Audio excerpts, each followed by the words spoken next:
ఒక రోజున ఈ అర్జునుడు సంశప్తకులు అనబడేటటువంటి వాళ్ళని గెలవడం కోసం, వాళ్ళతో యుద్ధం చేయడం కోసం కురుక్షేత్ర సంగ్రామ భూమికి దూరంగా వెళ్ళాడు.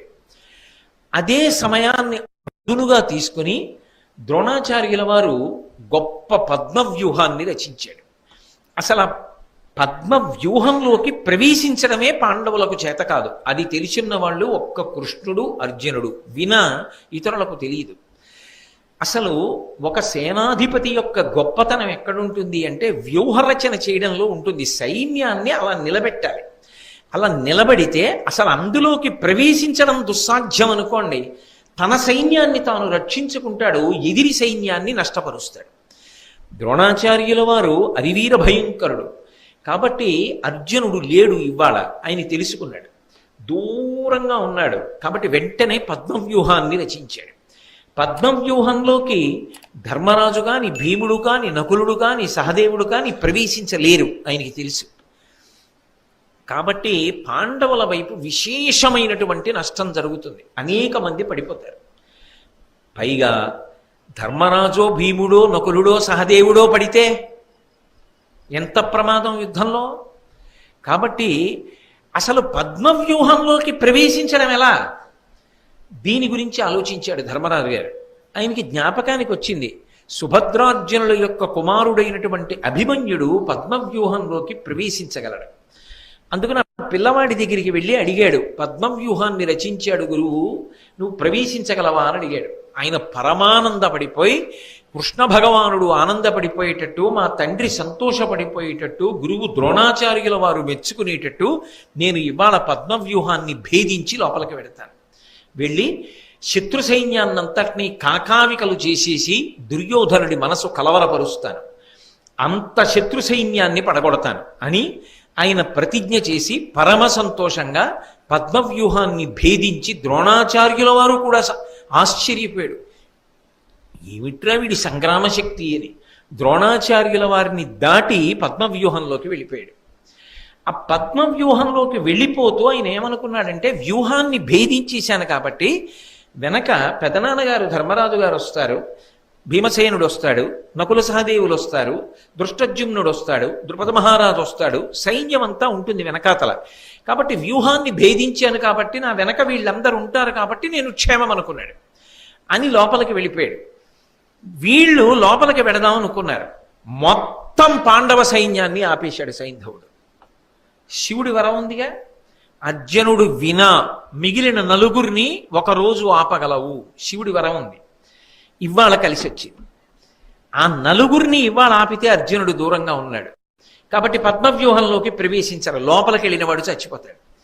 అర్జునుణ్ణి తాను గెలవలేనన్న కోరిక అర్జునుడి కొడుకుని చంపడంలో తీరిపోతుంది. అర్జునుణ్ణి ఓడించినంత తృప్తి, ఏడుస్తాడుగా అర్జునుడు, అది చాలు. పైశాచికత్వం అన్న మాటకు అర్థం అలా ఉంటుంది, దానికి ఇంకా అర్థం ఏమి ఉండదు ఇంకా. కాబట్టి అర్జునుడి కొడుకు లోపలికి ఎడుతున్నాడు, ఇక పైకి రాడు. ఎందుకనంటే వెనకెవ్వరు లేరు, ఖచ్చితంగా చచ్చిపోతాడు. కొడుకు చచ్చిపోయాక ఏడవకుండా ఉంటాడు అర్జునుడు. అక్కడ భీముడుండి, ధర్మరాజుండి, నకులుడుండి, సహదేవుడుండి, దృష్టజ్యుమ్నుడుండి, సాత్యకి ఉండి, ఇంతమంది ఉండి పద్మవ్యూహంలోకి వెళ్లకుండా అర్జునుడి కొడుకుని లోపలికి పంపించి చంపేస్తే అర్జునుడు ఎంత ఖేద పొంది ధర్మరాజుని నిలదీస్తాడు. అది అన్నదమ్ముల మధ్య అభిప్రాయ భేదాలకి కారణమవుతుందా అవదా? ఈ ఒక్క రోజు నేను అటకాయించడం తరువాతి కాలంలో పాండవులు వాళ్ళల్లో వాళ్ళు దెబ్బలాడుకోవడానికి కూడా కారణం కావచ్చు. కాబట్టి నా కక్ష తీరడానికి ఇది చాలా గొప్ప సమయం అనుకున్నాడు. అనుకుని ఆ రోజు సైంధవ విజృంభణం యొక్క గొప్పతనం ఏమిటంటే, ఈశ్వర వరం. ఆయనకి ఎంత శక్తి వచ్చేసిందంటే ఒక పెద్ద గోడ కట్టినట్టుగా అసలు పాండవ సైన్యంలో ఎవ్వడిని పద్మవ్యూహంలోకి ప్రవేశించకుండా ఆపేశాడు. ఈ వ్యూహంలో ఉన్న సైన్యం వచ్చి పాండవ సైన్యం మీద పడిపోయింది. ఆ రోజు ఎంత ప్రకాశించేశాడంటే ఆ సైంధవుడు, సింధుదేశోద్భవ స్థిరవాహనంబుల బూరిన అరదంబు పొలుపు మిగుల రత్నమయోగ్ర వరాహ ధ్వజంబు నభస్థలి చించల ప్రభల మెరయ సాంద్ర చంద్రాతపసదృశమై ఉజ్వల ఛత్ర చామరముల ఛాయ నిగుడ వజ్రముక్తాఫల వజ్ర కిరణావళి కలిత భూషణములు వెలుగుచుండ చిత్తమునవర గర్వంబు చిగురులొత్త పాండు పుత్రుల దుర్దాంత బాహుబలము మొనల పెళ్ళును సరుకుగా కొనగ ఏచి యార్చి వారికి నీ అల్లుడడ్డుపడియే. నీ అల్లుడడ్డుపడియే అన్నమాట ధృతరాష్ట్రుడికి అన్వయం. అంటే సంజయుడు కురుక్షేత్ర యుద్ధాన్ని వర్ణిస్తున్నాడు. నీ అల్లుడంటే సైంధవుడు, దుస్సల యొక్క భర్త. ఆ రోజు ఎంత వీరవిహారం చేశాడంటే సైంధవుడు, ఆయన చేస్తున్నటువంటి యుద్ధం వల్ల అసలు ఆ సింధు దేశోద్భవ స్థిరవాహనంబుల పూనిన అరదంబు పొలుపు మిగుల, అసలు ఏమిట్రా ఆ ఎక్కిన రథం అన్నట్టుగా చిచ్చరపిడుగై శత్రు సైన్యంలో తిరిగాడు. కనీసం రథాన్ని కాని, రథ సారథిని కాని, రథ పతాకాన్ని కాని, రథ చక్రాల్ని కాని, రథము యొక్క భాగములను కాని ఎవ్వరూ కొట్టలేకపోయారు. అంత గొప్పగా తిరిగాడు. శివానుగ్రహం. అలాగే రత్నమయమైనటువంటి ఆయన యొక్క పతాకం మీద ఉగ్రంగా ఉన్నటువంటి ఒక పంది గుర్తు ఉంటుంది. ఆ గుర్తు ఆకాశంలో వెలిగిపోతుండగా చంద్రుడి యొక్క కాంతి ఎలా ఉంటుందో, ఆయన వెన్నెల ఎలా ఉంటుందో అటువంటి వెన్నెల యొక్క ప్రభలతో సమానంగా ఛత్ర చామరములు అంటే ఆయన మీద ఉండేటటువంటి గొడుగు మొదలైనటువంటివి ప్రకాశిస్తూ ఉండగా, అంటే కనీసం ఆ గొడుగుని కూడా పడగొట్టలేకపోయారు ఎవరు. ఛత్రచామరములు ప్రకాశిస్తూ ఉండగా వజ్రములు ముత్యములతో చేయబడినటువంటి ఆభరణముల కాంతులు శరీరం మీద ప్రకాశిస్తూ ఉండగా, అంటే ఏమిటి దాని ఉద్దేశ్యం? ఒక హారం తెగి పడలేదు, కవచమును భేదించలేదు ఎవరు.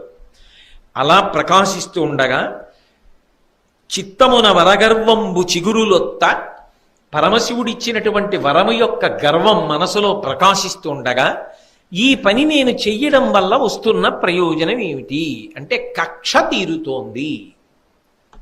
ఇంతకన్నా మనిషి ఎంత పాతాళానికి పడిపోయాడు అనడానికి ఉదాహరణ ఇంకోటి ఏమైనా ఉంటుందా? ఒక్కొక్కసారి నేను చాలా బాగా చేశాను అనుకుని పరమ క్రూరమైనటువంటి పని ఒకటి చేశారనుకోండి, దాని వలన అవతలవాడు ఎంత పాడయ్యాడు అన్నది నాకు తెలియదు, కానీ అంత క్రూరకర్మ చెయ్యడం ద్వారా మీరెంత కింద పడిపోయారు అన్నది మాత్రం అర్థమవుతుంది. కాబట్టి మనిషి తనని తాను నిరంతరం పరిశీలించుకుంటూ ఉండాలి. అందుకే ఇంతవరంతో ఏం చేశాడు అంటే, పాండవులు నలుగురిని గెలిచి ఎట్టి పరిస్థితుల్లో పద్మవ్యూహంలోకి ఎవ్వరూ వెళ్లకుండా విజృంభించి గర్జించి పాండవ సైన్యాన్నంతటినీ కూడా ఆపేశాడు. లోపలికి వెళ్ళిపోయాడు అభిమన్యుడు. చిత్సరపిడుగై విజృంభించాడు. పీనుగ పెంటల కింద కొట్టేశాడు శత్రు సైన్యాన్ని. ఇంత యుద్ధం చేస్తుంటే దుర్యోధనుడు హడిలిపోయాడు. వాళ్ళేదో పద్మవ్యూహ రచన చేశాడు ఆచార్యుడు, అవతల పాండవులు ఎవరూ లోపల ప్రవేశించలేదు, అర్జునుడు దూరంగా ఉన్నాడు, కాబట్టి మనం శత్రు సైన్యాన్ని మట్టు పెడతామంటే ఒక్క అభిమన్యు కుమారుడు మన సైన్యాన్నంతటినీ మట్టు పెడుతున్నాడు. ఎక్కడొచ్చింది ఈ దోషం? నువ్వు గురువు కదా, నీకు తెలియని అస్త్ర విద్య లేదు కదా, ఎందుకు నిగ్రహించలేకపోతున్నావు అభిమన్యుణ్ణి?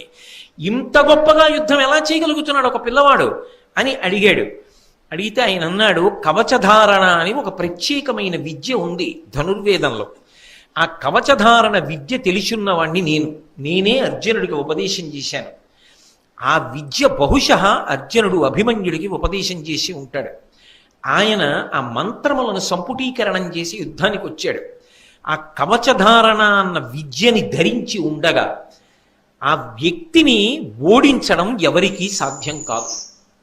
అందుకే ఇవాళ అభిమన్య కుమారుడు కవచధారణ చేసి వచ్చి ఉన్నాడు కాబట్టి ఆయనని ఓడించడం నాకు కాదు, ఈ వైపు సైన్యంలో ఎవ్వరికీ సాధ్యం కావట్లేదు. దీనికి విరుగుడు ఒక్కటే ఒక్కటి ఉన్నది. ఏది చేసైనా సరే మనం ఆయన చేతిలో ఉన్నటువంటి విల్లు విరిగిపోవాలి. ఆ విల్లు పని చేయకూడదు. విల్లు విరిగితే కవచధారణ విద్య కాపాడలేదు. కాబట్టి విల్లు విరిగిపోవాలి. అలా చెయ్యగలరా? విల్లు విరగనంత కాలం ఇంద్రుడు కూడా ఏమీ చేయలేడు. విలువిద్య నియమం ఏమిటి? ఎదురుగుండా నిలబడి యుద్ధం చెయ్యాలి కదా. ఈ మాట ద్రోణుడు దుర్యోధనుడికి చెప్తుంటే విన్నారు.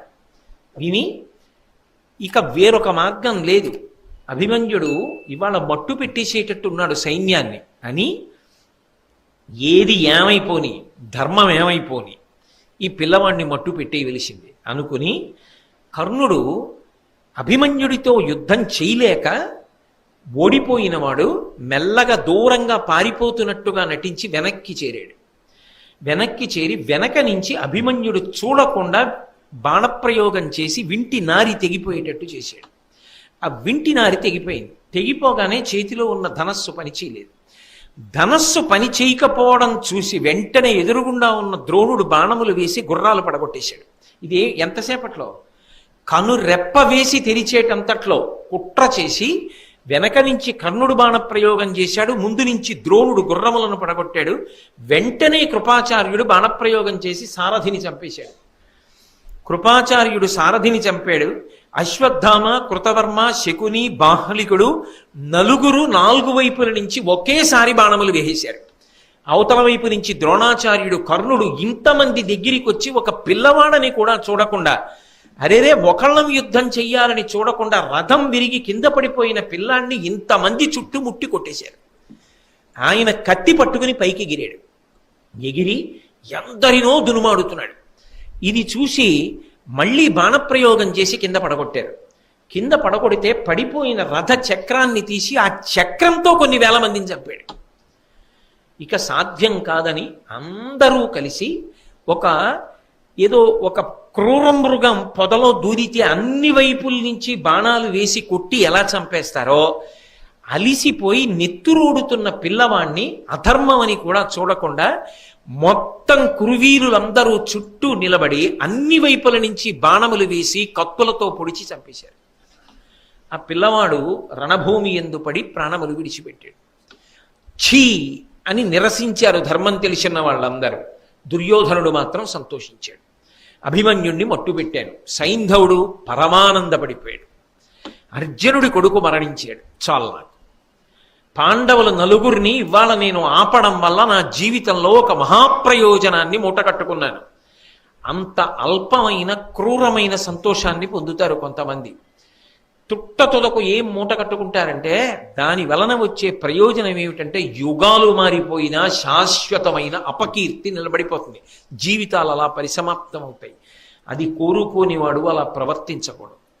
కాబట్టి అందుకే మనకి ఇప్పటికీ కూడా సైంధవుడిలా అడ్డుపడ్డాడు రా అన్న సామెత తెలుగులో మిగిలిపోయింది.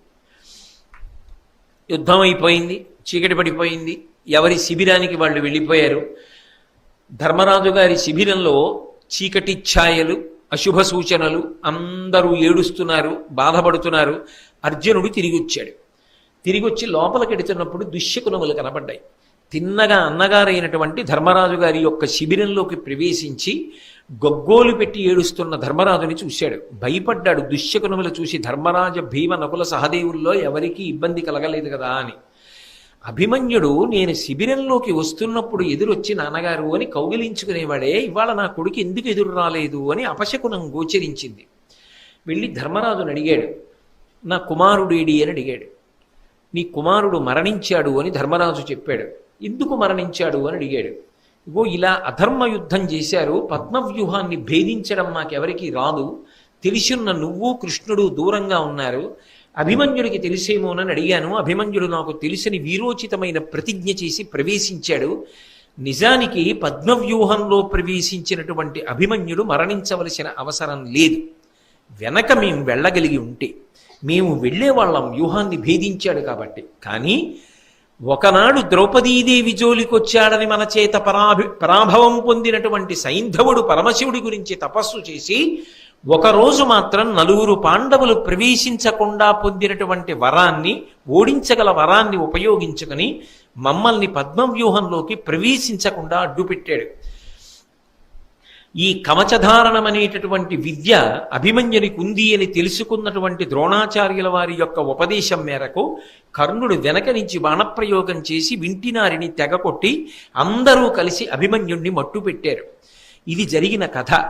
సైంధవుడు అడ్డుపడకపోయి ఉంటే ఎట్టి పరిస్థితులలో మేము అభిమన్య కుమారుణ్ణి రక్షించుకునేవాళ్ళం.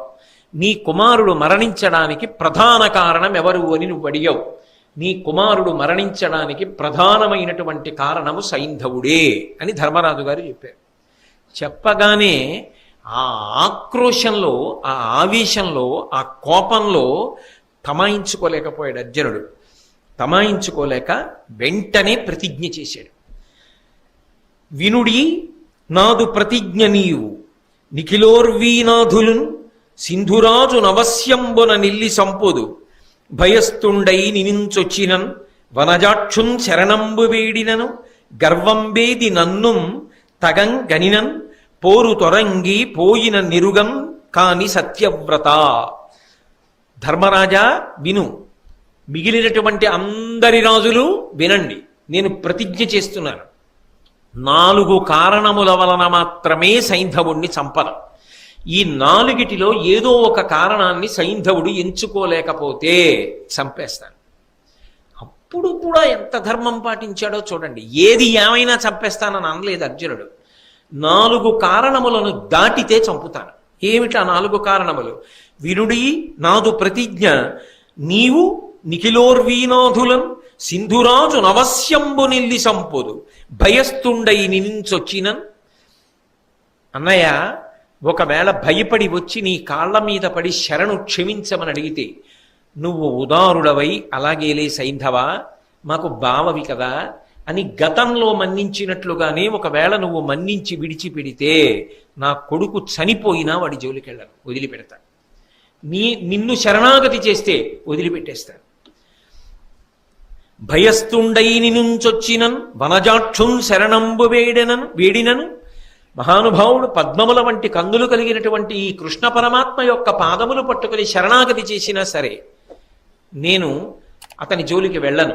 ఎందుకనంటే కృష్ణుడు బంధువు, సఖుడు, పరమాత్మ, చుట్టము. మనకు ఆయన కానిదేదీ లేదు. ఆయన కాళ్ళు పట్టుకుంటే నేను సైంధవుణ్ణి చంపను. అలాగే గర్వంబేది నన్ను తగం కనినం, ఒకవేళ నా దగ్గరికే వచ్చి అయ్యా నా తప్పైపోయిందని చెప్పేసి గర్వాన్ని, అతిశయాన్ని విడిచిపెట్టి ప్రార్థన చేసినా కూడా చంపను, వదిలిపెట్టేస్తాను. ఏమి ఉదార హృదయులండి వాళ్ళు, ఏమి ధర్మం వాళ్ళది, ఏమి క్షమించగలిగినటువంటి విశాల హృదయాలు వాళ్ళవి. వాళ్ళ హృదయాలు అమృతం చేత తడిసిపోయిన హృదయాలు. యువతల వాళ్ళవి పాషాణ హృదయాలు, హాలాహలం చేత హాలాహలం చేత తడిసిపోయిన హృదయాలు. కాబట్టి నా కాళ్ళు పట్టుకున్నా సరే నేను వదిలిపెడతాను. మన కాళ్ళు పట్టుకోవడం కష్టంగా ఉంటే, నీ కాళ్ళు పట్టుకోవడం, కృష్ణుడి కాళ్ళు పట్టుకోవడం, నా కాళ్ళు పట్టుకోవడం కష్టం అనిపిస్తే బోరు తొరంగిపోయినను, పోరులోంచి అంటే యుద్ధంలోంచి విడిచిపెట్టేసి ఇక నేను యుద్ధం చెయ్యను అని వెన్ను చూపించి యుద్ధరంగానికి రాకుండా వెళ్ళిపోయినా సరే నేను వాడి జోలికి వెళ్ళను, వదిలిపెట్టేస్తాను. ఈ 4టిలో ఏది చేసినా సరే నేను సైంధవుడి జోలికి వెళ్ళను. ఈ 4టిలో ఏది చేయకపోతే మాత్రం వదిలిపెట్టను. ఈ 4 చెయ్యకుండా ఇంకా ప్రతీకార ధోరణితో నన్నేదో చేయగలనని అనుకుంటే రేపు యుద్ధానికి ఎడతాను. రేపు ఎక్కడికో వెళ్ళనుగా, కురుక్షేత్ర సంగ్రామ భూమిలోకి వెడతా. గురువుగారు ద్రోణుడే కాదు, ఎన్ని వేల మంది అయినా సరే అడ్డురాని కురుయోధులు, నాకేమీ ఇబ్బంది లేదు.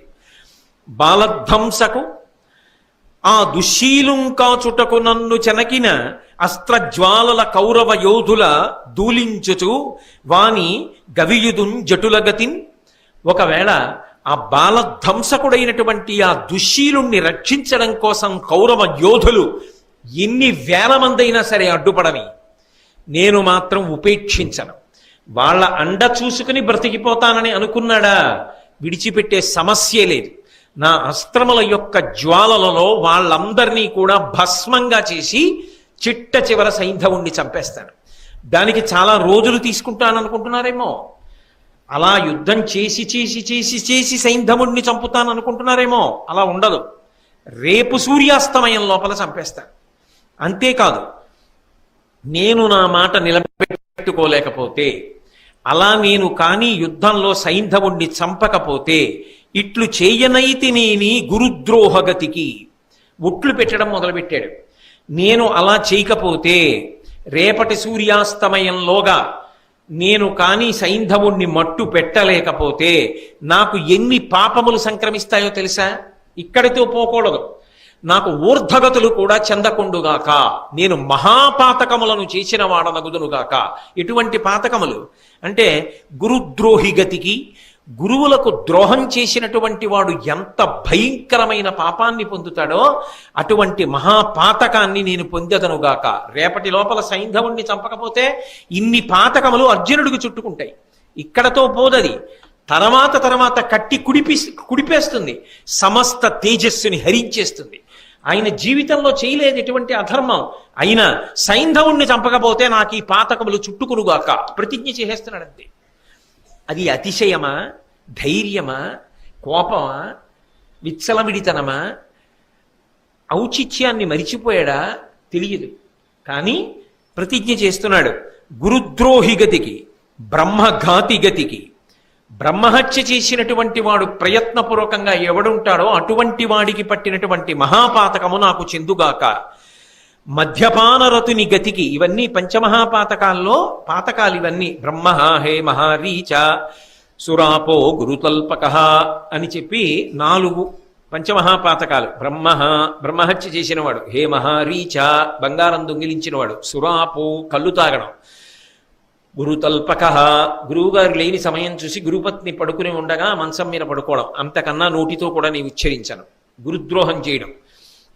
ఇటువంటివి చేసిన వాడు ఎవరుంటాడో అవి చేసిన వాడని తెలిసి కూడా అటువంటి వాడిని నా మిత్రుని చెప్పడం 5వ పాతకం. కాబట్టి తత్సంసర్గీచ పంచమః, అటువంటి వాడు నా స్నేహితుడు అని చెప్పుకున్నా కూడా అలా చెప్పుకున్నవాడు 5వ పాతకాన్ని చేసినవాడు అవుతాడు. ఇవి 5 పంచమహాపాతకములు అని శాస్త్రం చెప్తోంది, కోటేశ్వరరావు చెప్పట్లేదు. కోటేశ్వరరావు చెప్పారు అనకండి, నేను శాస్త్రం చెప్పడానికి వచ్చాను, అదే చెప్పగలను అంతే. ఇంకోటి నేను ఎందుకు చెప్తాను, ఎలా చెప్తాను, ఎక్కడ ఏ ధర్మం పాటించాలో ఆ ధర్మం పాటించాలంతే. కాబట్టి ఇప్పుడు 4 మహాపాతకములో 3 మహాపాతకములు తనకి చుట్టుకుంటాయని చెప్తున్నాడు. బంగారం దొంగిలించడం ఒకటే వదిలిపెట్టాడు. ఆయనకి ఏం అవసరం ఉంటుంది, నేను హే మహారీచ అది వదిలిపెట్టి. కాబట్టి గురుద్రోహికి ఉండేటటువంటి పాతక ఫలం, బ్రహ్మహత్య చేసినటువంటి వాడికి ఉండేటటువంటి మహాపాతక ఫలం, మద్యపానం చేసిన వాడికి ఉండేటటువంటి మహాపాతక ఫలం, అలాగే హే మహారీచ బంగారానికి బదులుగా ఇంకొక మహాపాపాన్ని తీసుకొచ్చాడు అర్జునుడు మహాభారతంలో. అంటే వ్యాసుల వారు ఇది కూడా మహాపాతకమే, ఇది ఈ జన్మలో చేసినది కదా ఇక్కడతో వదిలిపెడుతుందని నువ్వు అనుకుంటున్నావేమో, కొన్ని కోట్ల జన్మలు వెంటపడి కాల్చేస్తుంది నిన్ను. అంతటి మహాపాతకంగా ఇంకొక దాన్ని తీసుకొస్తున్నారు. 3 రుణములు చెప్తే వ్యాసుడు భారతంలో 4వ రుణం చెప్పాడు. ఏది అంటే సమాజానికి మనిషి రుణబడి ఉన్నాడు అని. అలాగే ఒక కొత్త పాతకాన్ని వ్యాసుడు అర్జునుడి ద్వారా ప్రతిపాదన చేయిస్తున్నాడు. అర్జునుడి యొక్క ప్రతిజ్ఞలో వచ్చింది ఆ మాట. ఆయన అన్నాడు, మానార్హ జన పరివాదిగతికి, ఎంతో మంది చేత గౌరవం అందుకున్నవాడు, ఇప్పటికీ ఎంతో మంది గౌరవానికి పాత్రమయ్యేటట్టే జీవితం చేస్తున్నవాడు ఎవడుంటాడో అటువంటి వాని యందు లేని దోషాన్ని కల్పించి ఆరోపించి అప్రతిష్ట పాలు చెయ్యడానికి అపనిందలు పలికినవాడు ఎవరుంటాడో, ఎవడు హేయంగా మాట్లాడతాడో అటువంటి వాడు ఎటువంటి భ్రష్టగతులకు వెళ్ళిపోతాడో నేను కూడా గతులకు వెళ్ళేదనుగాక. అంటే ఇవి అర్జునుడు చేసిన ప్రతిజ్ఞలైతే ఇటువంటి వాటి జోలికి మనం వెళ్ళకూడదు అని ఎంత దూరంగా ఉండాలో, అటువంటి వాటి జోలికి వెళ్ళడం తేలికగా కనపడినా కోట్ల జన్మలు ఎలా కట్టి కుడిపేస్తాయో భారతం ప్రబోధం చేస్తోంది. కాబట్టి ఇటువంటి మహాపాతకములు నన్ను చుట్టుకొనుగాక. ఎందుకు అంటే రేపు సూర్యాస్తమయం లోపల నేను సైంధవుణ్ణి చంపలేకపోతే అని. అనిమిష దైత్యకిం పురుషలాదిగనెవ్వరు వచ్చి కాచినన్ దునుముదునెల్లి సైంధవుని తోయిజమిత్రుడు కృంగకొండ మున్నవ నరవరేణ్య ఈ తెరుగు నా కొనరింపగరాకయున్న నేననలము సొచ్చుమాడ నృపులందరూ చూడగ గండివంబుతో. పరమ భయంకరమైన ప్రతిజ్ఞ చేసేశాడు. రేపు సూర్యాస్తమయం వేల్టికి నేను కాని సైంధవుణ్ణి సంహరించకపోతే, సూర్యాస్తమయం అయిపోయింది, సైంధవుడు బ్రతికున్నాడు, నేను పైన చెప్పిన 4 చెయ్యలేదు, నాకు ఎదురు నిలబడి బతికాడు అంటే సూర్యాస్తమయం అయిపోగానే అగ్నిని రగల్చి గాంధీవాన్ని చేత్తో పట్టుకుని అగ్నిలో ప్రవేశించి శరీరాన్ని వదిలిపెట్టేస్తాడు. గాంధీవాన్ని ఎందుకు? గాంధీవం పట్టుకుని అగ్నిలోకి ఎందుకు అంటే ఖాండవమాన దహనం చేసినప్పుడు ఆ అగ్నిహోత్రుడు ఇచ్చాడు గాంధీవాన్ని. అది తాను తేజోంశ సంభవుడు కాబట్టి ఇచ్చాడు. ఆ గాంధీవం మళ్ళీ అగ్నిహోత్రుడికి ఇచ్చి వెళ్ళిపోతాడు. కాబట్టి నేను ఇక ఉండను. ఇటువంటి ఘోరమైనటువంటి ప్రతిజ్ఞ చేసేశాడు. ఇది ఇహమునందు ప్రమాదం, పరమునందు ప్రమాదం. ఇంత భయంకరమైనటువంటి ప్రతిజ్ఞ చేసేశాడు. ఇప్పుడు మీరు ఒకటి ఆలోచించండి. ఈ ప్రతిజ్ఞ చేశాడు కదా, ఈ ప్రతిజ్ఞలో అర్జునుడికి సౌలభ్యమా, కౌరవులకి సౌలభ్యమా? కౌరవులకే సౌలభ్యం. వాళ్ళు అర్జునుడిని చంపక్కర్లేదు, సైంధవుణ్ణి వ్యూహంలో దాచగలిగితే చాలు. మేము దాచలేమనుకోవడానికి అటు పక్క సర్వసైన్యాధిపతి ద్రోణాచార్యుల వారు. ద్రోణుడే నిలబడితే వ్యూహాన్ని పన్ని ఎదురుగుండా నిలబడ్డాడనుకోండి, అర్జునుడు దాటగలడా? శిష్యుడు. ఎందుకంటే ధర్మం పాటిస్తాడు. అంత తొందరగా చేయడు. ఒక బాణం వేస్తే ఓ బాణం వేస్తాడు, 2 బాణాలు వేస్తే 2 బాణాలు వేస్తాడు, 3 బాణాలు వేస్తే 3 బాణాలు వేస్తాడు. ఈలోగా సూర్యుడు కదిలిపోతాడు. అక్కడ సమయం దాటిపోతుంటే అయిపోయిందంతే. సూర్యాస్తమయం అయిపోయింది అనుకోండి. పోనీ ద్రోణుడు వ్యూహరచన నైపుణ్యం లేనివాడా? ఆయన దగ్గర కదా వీళ్ళందరూ నేర్చుకున్నది. అవతల వైపు ద్రోణుడు తక్క వీరులు లేరా? అశ్వత్థామ ఉన్నాడు, బాహ్లికుడు ఉన్నాడు, శకుని ఉన్నాడు, శల్యుడు ఉన్నాడు, ఆ పైన ఇతరమైనటువంటి వీరులు అశ్వత్థామ ఉన్నాడు, కృపాచార్యుల వారు ఉన్నారు, కృతవర్మ ఉన్నాడు. ఇంతమంది వీరులు ఉన్నారు. ఇంతమంది వీరులు చుట్టూ రక్షణ వలయంగా నిలబడి సాయంకాలం వరకు సైంధవుణ్ణి కాపాడుకోగలిగితే చాలు. వాళ్ళు ఏం చేయక్కర్లేదు. అర్జునుణ్ణి దగ్గరికి రాకుండా ఆపగలిగితే చాలు, అయిపోయిందంతే యుద్ధం. ఎందుకో తెలుసా? అర్జునుడు చనిపోతాడు. అర్జునుడు చనిపోయాడు అనుకోండి, ఇంకేం యుద్ధం? అర్జునుడు లేకుండా కృష్ణుడు ఒక క్షణం బ్రతకడు. కాబట్టి కృష్ణుడు తెలిస్తాడు శరీరం, అవతార పరిసమాప్తి చేసేస్తాడు. కృష్ణుడు అర్జునుడు వెళ్ళిపోయాక ఇంకా ధర్మరాజు, భీముడు, నకులుడు, సహదేవుడు, దుర్యోధనుల్లో బ్రతికుంటారని మీరు అనుకుంటున్నారా? ఉండరు. తమ చేతికి మట్టి అంటుకోకుండా అయిపోయింది యుద్ధం. మొత్తం పాండవ సైన్యాలు కాకావికలైపోతాయి. వాళ్ళంతటా వాళ్లే చచ్చిపోతారు అంతే అందరూ. ఎంత గొప్ప అవకాశం కౌరవులకి ఇచ్చేశాడు అర్జునుడు. తనని తాను ప్రమాదంలోకి తోసేసుకున్నాడు.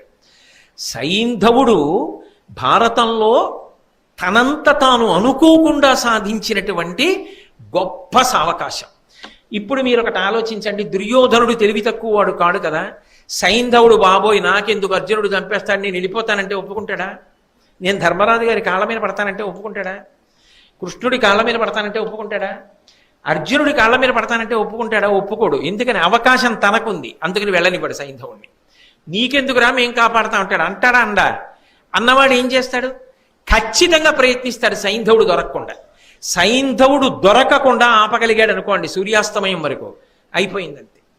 పాండవ పక్షం వైపు ఎవరూ ఊహించడానికి వీలు లేనంత భయంకరమైనటువంటి నష్టం జరిగిపోతుంది. కాబట్టి ఇప్పుడు ఈయన ఈ ప్రతిజ్ఞ చేసి గొప్పగా దేవదత్తమనబడేటటువంటి శంఖాన్ని పూరించాడు. వెంటనే కృష్ణ పరమాత్మ పాంచజన్యాన్ని పూరించాడు.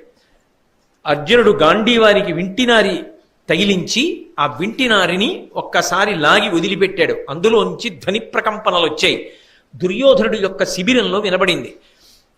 హడిలిపోయారు. కృష్ణార్జునుడు శంఖం పూరిస్తున్నారు, గాంధీవధ్వనొస్తోంది. ఇవాళ అభిమన్యుణ్ణి మట్టు పెట్టాం మనం, ఏమవుతుందో ఏమిటో, ఎంత ఉగ్రులవుతారో అని. అటువైపు గూఢచారులు ఉంటారు, ఇటువైపు గూఢచారులు ఉంటారు. వెంటనే చారులు గబగబా వెళ్ళి అవతల శిబిరంలో చెప్పారు. దుర్యోధనుడు మహాసంతోషంలో ఉన్నాడు ఆ రోజున.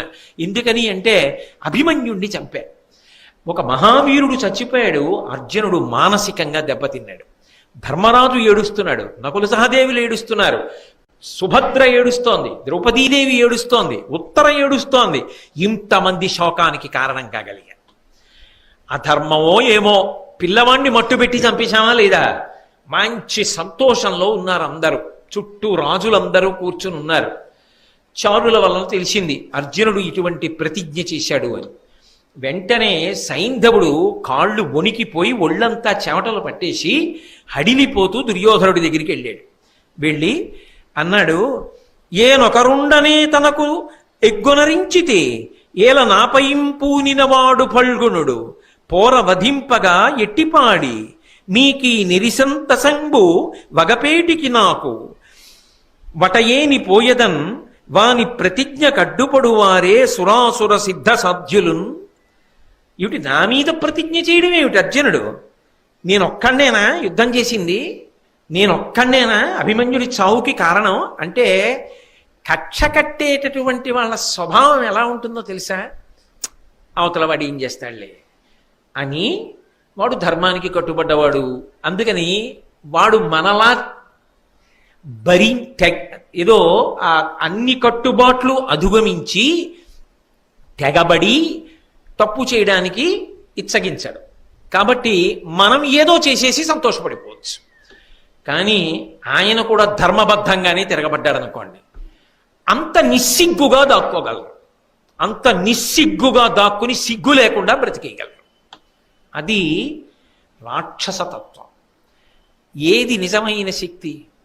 నిజంగా శక్తి ఉంటే కురుక్షేత్రంలో అభిమన్యుడితో యుద్ధం చేసి నెగ్గాలి.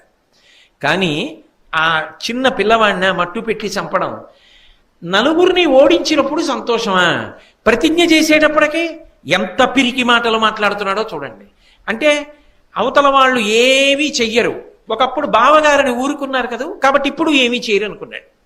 కానీ ప్రతిజ్ఞ చేశాడు, ఇప్పుడు చంపి అవతల పారేస్తానన్నాడు. అప్పుడు కూడా 4 మినహాయింపులు ఇచ్చాడు. అవి చెయ్యట్ట, చెయ్యకుండా వదిలేయాలట. అంటే అసలు ఆ మనస్తత్వానికి ఏమైనా అర్థం ఉందండి?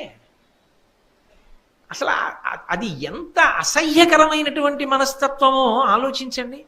నీ జీవితాన్ని నువ్వు ఇలా సంక్లిష్టం చేసుకోకు. ఒకసారి క్రౌర్యం జోలికి, పగల జోలికి వెళ్ళిపోతే నీ ప్రయత్నం లేకుండా మనసు ఇలాగే దిగజారిపోతుంది. శాశ్వత అపకీర్తిని సంపాదించుకుంటావు. అందుకే ధర్మమన్న చట్టంలోంచి దాటిన ఏ పని జోలికి నువ్వు వెళ్ళవద్దు. ధర్మబద్ధమైన పనే చెయ్యి, అంతే. అది మాత్రం నిన్ను కాపాడుతుంది. ధర్మమన్న వలయాన్ని మాత్రం ఎన్నడూ దాటవద్దు. కాబట్టి అది అర్జునుడి గొప్పతనం. అందుకే ధర్మచట్రంలోకి ఇమిడేడు. ప్రతిజ్ఞలో కూడా 4 కారణములకు చంపనన్నాడు. వీడు పశ్చాత్తాపంతో ఏం చేయాలి? ఇంత తప్పు చేశాను, వెళ్ళి కాళ్ళ మీద పడతానన్నాలి. పోనీ కాళ్ళ మీద పడ్డానికి బిడిసిపాటు ఉంటే యుద్ధం చెయ్యను, వెనక్కి పోతానన్నాలి.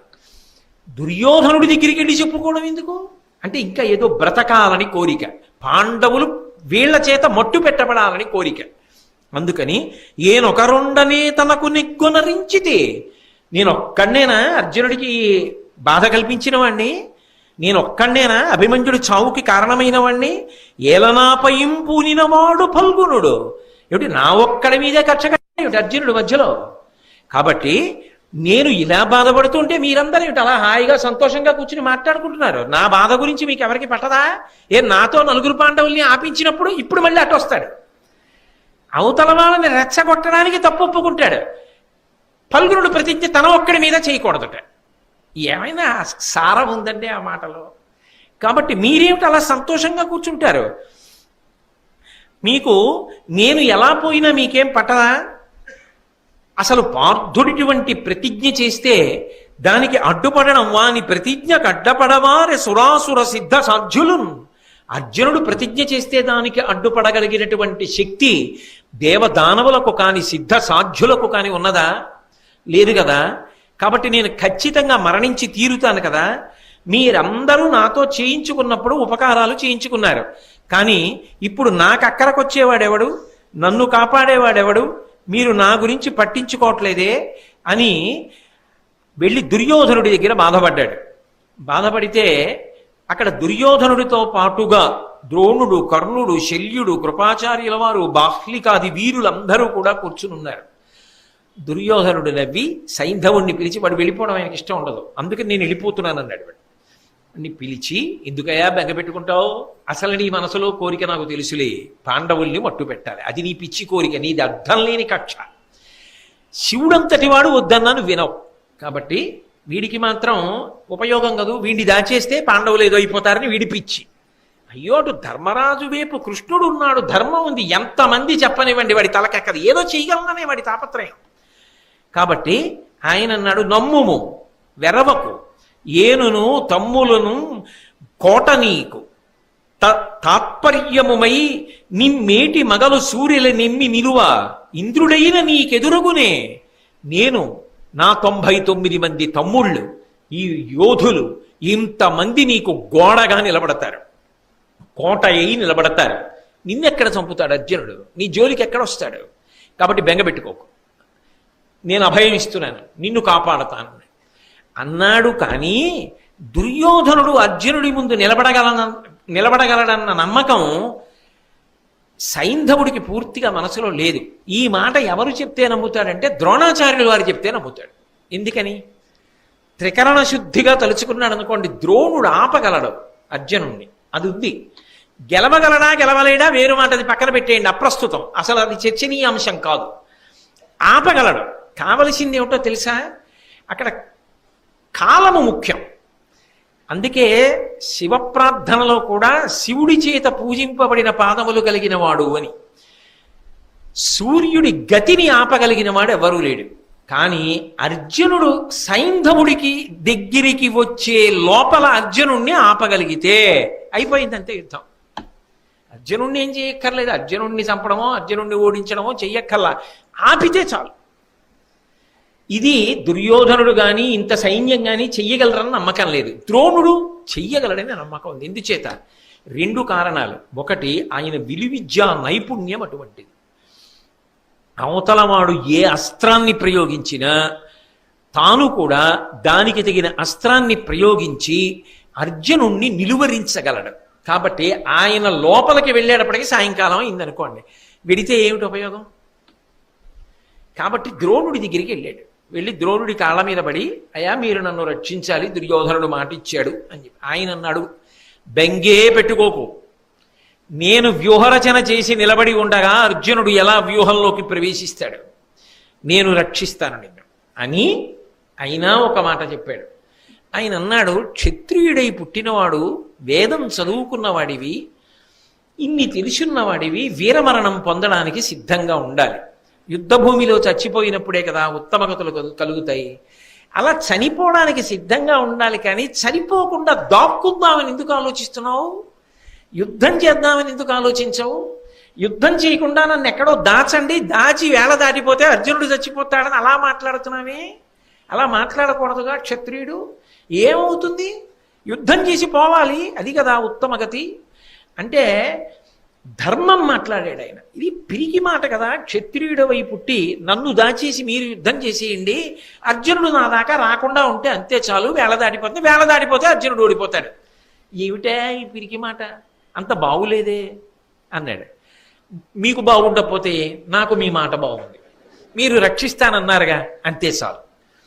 ఇప్పుడు ఆయనకు అర్థమైంది, సైంధవుడు యుద్ధానికి తెగబడి ముందుకు రాడు, నిన్ననొస్తాడు. ఎందుకంటే వరం ఉంది కదూ, అర్జునుడు లేడు కదూ, అందుకొస్తాడు.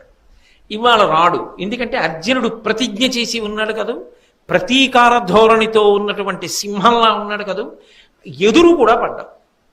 ఆయనే ఇన్ని వెతుక్కుంటూ రావాలి. ఈయన బలహీనత తెలిసిపోయింది ద్రోణాచార్యుల వారికి.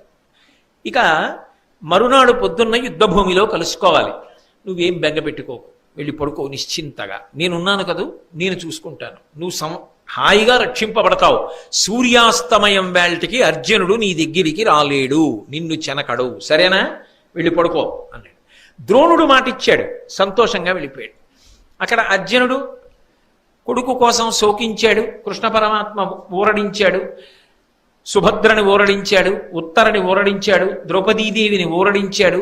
అంతా అయిపోయింది, బాగా చీకటి పడిపోయింది. అప్పటిదాకా దేవదత్తం పూరించాడు, గాంధీవాన్ని టంకారం చేశాడు, అన్నీ బాగున్నాయి. ఆఖరణ మనసులో చాలా దుఃఖం బయలుదేరింది.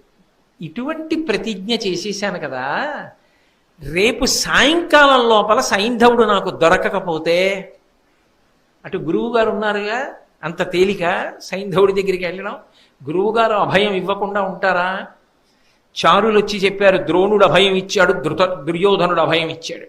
దొరుకుతాడా సైంధవుడు? దొరకకపోతే గాంధీవంతో సహా అగ్ని ప్రవేశం చెయ్యాలిగా. నేను ప్రవేశించాక కృష్ణుడు ఉండడుగా, కృష్ణుడు ఉండకపోతే మిగిలిన అన్నదమ్ములు ఉండరుగా. ఉండనప్పుడు తాము దారుణంగా యుద్ధం నుంచి వెళ్ళిపోయినట్టేగా, దుర్యోధనుడు గెలుస్తాడుగా.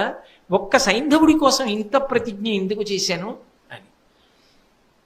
కానీ కృష్ణుడు ఉన్నాడుగా, శర తీరిపోయాడు. కానీ కృష్ణ భగవానుడు అర్జునుడి దగ్గరికి వచ్చాడు. వచ్చి అన్నాడు, బావా ఇందాక సంతోషంగా దేవదత్తం పూరించావు, నేను పాంచజన్యం పూరించాను సంతోషపెట్టడానికి. గాంధీవానికి నారి కట్టావు, టంకారం చేశావు, సంతోషించాను. ప్రతిజ్ఞ చేసే ముందు నన్ను ఎందుకు అడగలేదు బావా అన్నాడు. అంటే ఆయన అన్నాడు, అసలు నువ్వు ఉన్నావని కదా నేను ప్రతిజ్ఞ చేసింది, నువ్వు ఉన్నావని నమ్మి నేను ప్రతిజ్ఞ చేశాక నిన్ను అడగడం ఎందుకు బావా. నా చేతిలో గాంధీవం ఉండగా, నేను యుద్ధభూమికి రథం మీద బయలుదేరగా, నువ్వు నాకు సారథివై సారథ్యం చేస్తుండగా శంకరుడు రథాన్ని తప్పిస్తాడా? తప్పించడు కదా. ఎన్ని లక్షల మంది అయినా సరే కురువీరులు అడ్డొచ్చినా నువ్వు నాకు సారథ్యం చేస్తుండగా, నీ రక్షణలో నేనుండగా వాళ్ళు నన్ను చెరకగలరా? సైంధవుడు నాకు దొరకడా?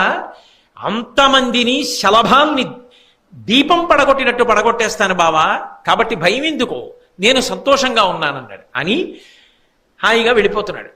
వెళ్ళిపోతుంటే తన మందిరంలోకి వెళ్ళినటువంటి కృష్ణ పరమాత్మ మళ్ళీ తిరిగి వచ్చాడు.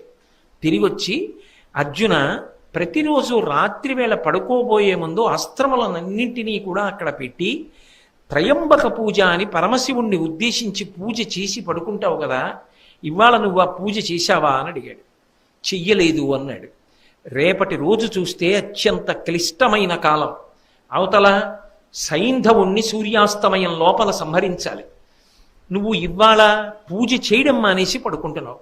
వెంటనే పూజ చేయమని తానే దర్భాసనాలు వేయించి చుట్టూ అస్త్రములనన్నింటినీ పెట్టించి తాను అక్కడ ఉండి అర్జునుడి చేత త్రయంబక పూజ చేయించాడు. ఆ త్రయంబక పూజ చేసినప్పుడు చిత్రం ఏమిటంటే, కొడుకు చనిపోయాడు, ఇంత ప్రతిజ్ఞ చేశాడు, రేపటి రోజు ఎలా ఉంటుందో మనసు ఆందోళనతో ఉంది. మనసు నిలబెట్టడం కష్టం కదూ. నాకు శివుడు కృష్ణుడే, నాకు శివుడు వేరొకడు కాదు, నేను నమ్ముకున్న కృష్ణుడే శివుడు. అందుకని గంధం సమర్పయామి అన్నప్పుడు మనసులో కదూ పరమశివుడి పాదములు స్మరించి పుయ్యాలి. ఇవాళ నా మనసు అలా నిలబట్టలేదని కృష్ణుడి యొక్క పాదములకు గంధం పూశాడు. హారం శంకరుడికి వేయవలసింది ఎదురుగుండా కూర్చున్న కృష్ణుడికి వేశాడు. వేయించుకుంటున్నాడు కృష్ణుడు. మెడలో వేశాడు. అక్షతలు కృష్ణుడి యొక్క పాదముల మీద సమర్పించాడు. నువ్వే నాకు శివుడివి, నువ్వే నాకు కృష్ణుడివి. ఎదురుగుండా కనపడుతుంటే పూజకి మనసు నిలబడుతుంది అని కృష్ణుడికి శివుడిగా పూజ చేశాడు. పూజ చేసి, బావా నువ్వు చెప్పావు కదా త్రయంబకారాధనం చేశానన్నాడు. సరే, నేను వెళ్ళి విశ్రాంతి తీసుకుంటానని కృష్ణ పరమాత్మ తన మందిరానికి వెళ్ళాడు. అర్జునుడు ఆ దర్భాసనం మీద పడుకున్నాడు. పడుకుని చాలా శోకం కలిగింది. దేని వలన శోకం అంటే, ఇంత పెద్ద ప్రతిజ్ఞ చేశానే, రేపు గురువు గారు ముందు అడ్డొస్తారు, ఆయన్ని ఎలా దాటడం? అందరినీ చంపినట్టు చంపగలనా? అంత తీవ్రమైన బాణములు వెంటనే మొదలు పెట్టగలనా? అలాగని మర్యాదతో కాలక్షేపం చేస్తే సూర్యుడి గతి ఆగదగా వెళ్ళిపోతాడుగా. ఎంత దూరం వెళ్ళి పట్టుకోవలసి ఉంటుందో, రేపు అసలు ఎటువంటి వ్యూహం రచిస్తాడో. ద్రోణుణ్ణి దాటి పట్టగలనా సైంధవుణ్ణి? పట్టలేకపోతే ఏమవుతుంది? కృష్ణ పరమాత్మ మీద భారమంతా పెట్టి ప్రతిజ్ఞ చేసేసానే. వ్యాకులత చెందిన కృష్ణుడి మీద ఉన్నటువంటి అపారమైన విశ్వాసం చేత నిద్రపోయాడు. అక్కడ కృష్ణుడు నిద్రపోలేదు. ప్రతిజ్ఞ చేసినవాడు అర్జునుడు, నిద్రపోనివాడు కృష్ణుడు. దారుకుడు తన సారథిని పిలిచాడు. పిలిచి, దారుక చూశావా, ఆ అర్జునుడు నాకు చెప్పకుండా ఎంత ప్రతిజ్ఞ చేశాడో. నిజానికి ఈ శరీరం అంతా నేను ఒక్కడినే అనుకుంటున్నావా దారుక? నా శరీరంలో సగభాగం అర్జునుడయ్యా. ఆయన నిజంగా రేపు సైంధవుడిని వధించలేక అగ్నిప్రవేశం చేస్తే సగభాగం కాలిపోయిన శరీరం బతుకుతుందా? కాబట్టి నేను కూడా మరణిస్తానయ్యా. కానీ ఆ సైంధవుణ్ణి పట్టుకోవడం అంత తేలిక.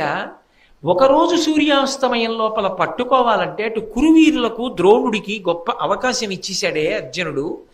రాత్రికి గురువు ఏ వ్యూహాన్ని రచిస్తాడో, ఎలా పట్టుకుంటానో నాకేమీ మనసు అట్టం లేదయా.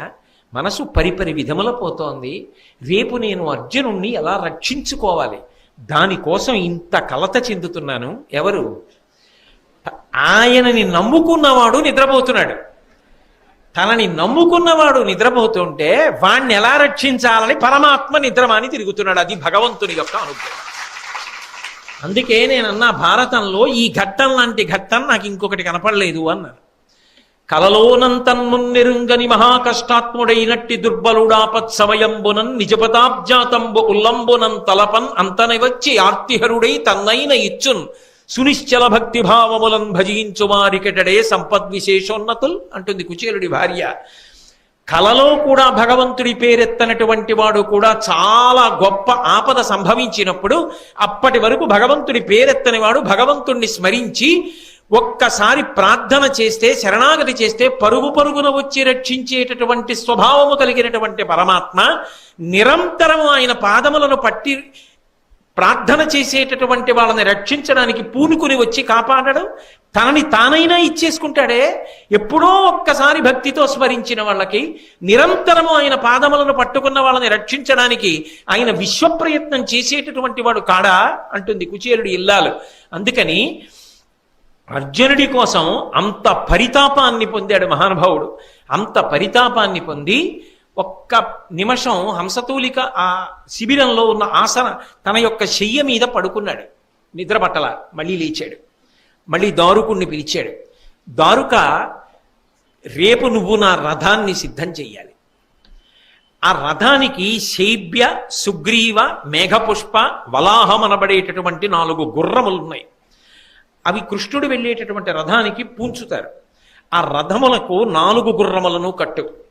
వాటికి ముత్యాలతో కూడుకున్న బంగారు ఆభరణములను అలంకారం చేయి. తడిపి దాణా పెట్టి వాటిని సిద్ధంగా ఉంచు. రథాన్ని కట్టి పెట్టు. గరుడ ధ్వజాన్ని ఎగరవేయి. దానికి అంటే ధ్వజం మీద గరుడ చిహ్నం ఉంటుంది. అంటే సాక్షాత్ శ్రీ మహావిష్ణువు. గరుడ ధ్వజాన్ని ఎగరవేయి. నా సుదర్శన చక్రాన్ని, నా గద కౌమోదికని, నా ధనస్సు శారంగాన్ని, పాంచజన్యం ఇవన్నీ రథంలో పెట్టు. పాంచజన్యం నా దగ్గరే ఉంటుంది, వెళ్ళేటప్పుడు తీసుకెడతాను. నేను ఎప్పుడైనా యుద్ధభూమిలో పాంచజన్యాన్ని నాకు రథం అవసరమని నీకు అర్థమయ్యేటట్టుగా పూరిస్తే ఉత్తర క్షణంలో ఈ రథాన్ని తీసుకుని యుద్ధభూమిలోకి వచ్చేయి. రేపు నువ్వు నాకు సారథి, నేను యుద్ధం చేస్తాను. అంటే ఏమిటి దాని అర్థం? ఏమని ప్రతిజ్ఞ చేశాడు యుద్ధానికి వెళ్లే ముందు? నేను ఆయుధం పట్టను, ఏ ఇతర సహాయము ఉండదు, సారథ్యం ఒక్కటే చేస్తానన్నాడు. అటువంటి వాడు ఏ కారణం చేతనైనా సైంధవుడు దొరకకపోతే ఏమో అర్జునుడు ప్రతిజ్ఞ ఆపలేను, కానీ ఇక కురువీరులన్న వాళ్ళు మాత్రం మిగలడానికి వీల్లేదు. ఇక ఆఖరి క్షణంలో దునుమాడేస్తానంతే. కాబట్టి రథం వచ్చేయవలసింది. నేనే రథం ఎక్కుతాను. ఇక ప్రతిజ్ఞా భంగం అయిపోతుంది. అర్జునుడి కోసం అవసరమైతే రథం ఎక్కేస్తాను, శార్ంగం చేతిలో పట్టుకుంటాను, సుదర్శనాన్ని ప్రయోగిస్తాను, కౌమోదికిని ప్రయోగిస్తాను, నేనే యుద్ధం చేస్తాను. కాబట్టి దారుకా సిద్ధంగా ఉండు. అసలు లోకంలో భగవంతుడన్నవాడు భక్తుణ్ణి ఆదుకోవడానికి ప్రతిజ్ఞా భంగం అనేటటువంటి అపకీర్తిని కూడా పొంది ఎంత కిందకి దిగిపోతాడు అన్నదానికి ఇంతకన్నా పరాకాష్ఠ ఎక్కడుంటుంది?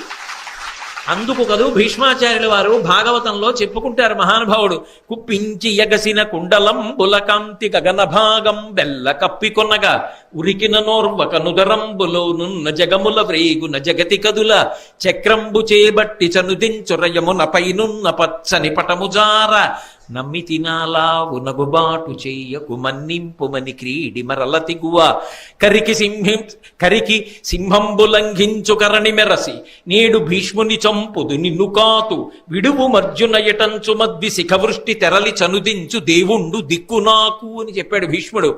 అర్జునుడు యుద్ధం చెయ్యలేకపోతే భీష్మాచార్యుల వారితో రథం దిగిపోయి చక్రం పట్టుకుని పైనున్న ఉత్తరీయం జారిపోతుండగా ఇవాళ చంపేస్తాను భీష్ముడిని వెళ్ళిపోయాడు. ఒకసారి ప్రతిజ్ఞాభంగమే చేశాడు. తనని నమ్ముకున్న వారి కోసం పరమాత్మ అలా సిద్ధంగా ఉంటాడు. అందుకే శుద్ధ సాధులందు సురలందు శృతులందు గోవులందు విప్ర కోటియందు ధర్మ పదవి ఎందు తవిలి నాయందు వాడెన్నడలుగునాడే హింస పొందు అంటాడు. నన్ను నమ్ముకున్న భాగవతుల జోలికెళ్ళిన వాడు బ్రతికి బట్ట కడతాడని నమ్మవద్దు అని. కాబట్టి ఇవాళ అర్జునుడి కోసం ఎంత కిందకొచ్చేస్తున్నాడంటే దారుకుణ్ణి పిలిచి రథాన్ని సిద్ధం చేయమన్నాడు. అర్జునుడు హాయిగా నిద్రపోతున్నాడు గర్భాసనం మీద. కృష్ణ పరమాత్మ అర్జునుడు పడుకున్నటువంటి గదిలోకి వెళ్ళారు. ఆయన నిద్రపోతున్నవాడు కలలో లేచాడు. అంటే శరీరం నిద్రపోతోంది, లోపల ఉన్నటువంటి తేజస్సు, లోపల ఉన్న ఆత్మ కలలో స్వప్న శరీరంతో విడివడింది. పక్కన కృష్ణుణ్ణి చూశాడు. తటిల్లులను లేచి నిలబడి, కృష్ణ కూర్చో అన్నాడు. కూర్చోమ్మంటే, అంత శోకంతో ఉన్నావే, ఎందుకంత బాధపడుతున్నావు, ఎందుకు కందుల వెంట నీళ్లు వస్తున్నాయి అర్జున? శోకంతో ఉన్నవాడికి ఆలోచన రాదు. ఆలోచన రానివాడు శత్రువుని పడగొట్టలేడు, వాడే శత్రువు చేత పడగొట్టబడతాడు. నీకింత శోకం రావడానికి కారణం ఏమిటి అని అడిగాడు. అర్జునుడు అన్నాడు, కలలో. అంటే ఆ స్థితిలో అర్జునుడు ఎలా ఉన్నాడో చూడండి. కదిపితే తట్టుకోలేడు, నిజంగా నిద్రపోతున్నాడు. చూడండి, బాగా దుఃఖం అనుభవించి ఏడ్చి ఏడ్చి ఏడ్చి ఏడ్చి ఎవరో సొమ్మసిల్లి పడుకుని నిద్రపోతున్నారు అనుకోండి, కాసేపు లేపకండి. ఆ కళ్ళు వాచిపోయి ఎంత ఏడిచారో, పడుకోనివ్వండి కాసేపు.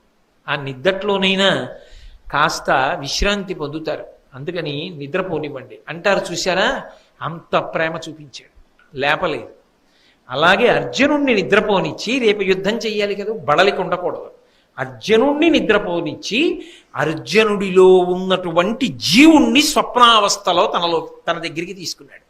అందుకు మాట్లాడగలుగుతున్నాడంటే కృష్ణుడు ఇచ్చిన ప్రజ్ఞే. కృష్ణుడి వంక చూసి, కృష్ణ, నేను ఇంత శోకం ఎందుకు పొందుతున్నానో తెలుసా? నేను ఏ గురువు గారిని నమ్ముకున్నానో, ఏ ఆచార్యుడు ఇంత క్లిష్ట సమయంలో నన్ను ఆదుకోవాలో అటువంటి గురువే రేపు నాకు ఎదురు తిరిగి సైంధవుణ్ణి రక్షిస్తానని మాట ఇచ్చాడే, రేపు వ్యూహాన్ని రచిస్తాడే, ఆయనే నాతో యుద్ధానికి తలబడితే నేను వ్యూహంలోకి అసలు ఎలా ప్రవేశిస్తాను? ప్రవేశించలేనని కాదు, ఎప్పుడో అప్పుడు ప్రవేశిస్తాను. కానీ సూర్యాస్తమయం అయిపోతే ఏమిటి ఉపయోగం? ద్రోణుడే అడ్డుపడుతున్నాడే, గురువుగారే అడ్డుపడుతున్నారే, నేను ఏం చెయ్యాలి? ఎవరికి చెప్పుకోవాలి? ఇతరుల వలన బాధ కలిగితే గురువుగారికి చెప్పుకుంటారు. గురువుగారే తన బాధకి కారణమైతే ఎవరికి చెప్పుకోవాలి? అంటే గురువు ఎంత ఉదారుడై ఉండాలి? ఈ ఔదార్యము లేకపోయిందే. ఇందుకు నేను ఏడుస్తున్నాను కృష్ణ అన్నాడు. బాధపడకు, దా నా చేయి పట్టుకొని యోగ మార్గంలో ఆకాశం వెంట లోకాలు దాటి తీసుకెళ్ళాడు. ఆ స్వప్నావస్థలోనే అర్జునుడు కృష్ణుడితో కలిసి వెళ్ళాడు. కైలాసానికి వెళ్ళారు. కైలాసంలో మణిమంటపంలో చుట్టూ ప్రమదగణాలు సేవిస్తుండగా పార్వతీ సహితుడై తెల్లటి శరీరంతో పరమశివుడు కూర్చునున్నాడు. కృష్ణార్జునుల వంక చూశాడు. ఏమి ఇలా వచ్చారు మీరు, ఏం కావాలని అడిగాడు. అడగగానే అర్జునుడు చూశాడు శంకరుణ్ణి, పరమానందం పొందాడు. శివదర్శనమైనది అంటే మంగళమే, భద్రమే. శివదర్శనం చేయించాడు కృష్ణ పరమాత్మ. ఏమి ఉపకారం అండి మహానుభావుడిది. ఆ రోజు రాత్రి ఆయన పడిన క్లేశం అంతా ఇంత కాదు. రవిశిశివహ్నిలోచన సురప్రతివీర విమర్దన క్రమ భువనమయాత్మక భుజగభూషణ పోషిత భక్త సంయమిస్తవన కథావధానపర దర్పకదర్పహర నిరస్త సంభవ మరణాది వైకృత అపారగుణ గుణదోషవర్జిత. అర్జునుడు స్తోత్రం చేస్తున్నాడు శివుణ్ణి ఉద్దేశించి. సూర్యుడు, చంద్రుడు, అగ్ని అనబడేటటువంటి మూడిటిని కన్నులుగా కలిగినటువంటి వాడా, దేవతలైనా రాక్షసులైనా విడివిడిగానైనా కలిసి వచ్చినా కూడా మర్దించగలిగినటువంటి అపారమైన పరాక్రమం ఉన్నవాడా, ఈ భువనములనన్నింటినీ నియమించగలిగినటువంటి ఈశ్వరత్వం ఉన్నవాడా, పాములను ఆభరణములుగా ధరించేటటువంటి వాడా, భక్తులను పోషించేటటువంటి గొప్ప విశాల హృదయమున్నవాడా, సాత్వికమైనటువంటి గుణములు కలిగినటువంటి భక్తులు చేసినటువంటి స్తవాన్ని విని ఆనందించేటటువంటి సౌలభ్యము కలిగినటువంటి వాడా, మన్మధుణ్ణి కాల్చినటువంటి వాడా, జననము మరణము అనేటటువంటి రెండిటిని దాటిపోయి శాశ్వతుడుగా నిత్యుడవై నిరంజుడవై నిలబడేటటువంటి లక్షణం ఉన్నవాడా, గుణములకు నిధి అయినటువంటి వాడా, గుణములు దోషములు అనబడేటటువంటి రెండిటికి అతీతమైన స్థితిలో విడిచిపెట్టినటువంటి వాడా, శంకరా నీకు నమస్కారం అని అర్జునుడు స్తోత్రం చేశాడు. చేస్తే శంకరుడు ప్రసన్నుడై, కృష్ణార్జునులారా మీరిద్దరూ ఎందుకు వచ్చారు, మీకేం కావాలని అడిగాడు. అంటే అర్జునుడు పక్కకి తిరిగి పాశుపత మంత్రసిద్ధి నాకు కావాలని అడుగు అన్నాడు. అడగగానే మీరు నాకు ఆ దివ్యాస్త్ర సిద్ధిని కటాక్షించండి, నాకు ఆ పాశుపత మంత్రసిద్ధి రావాలి అన్నాడు.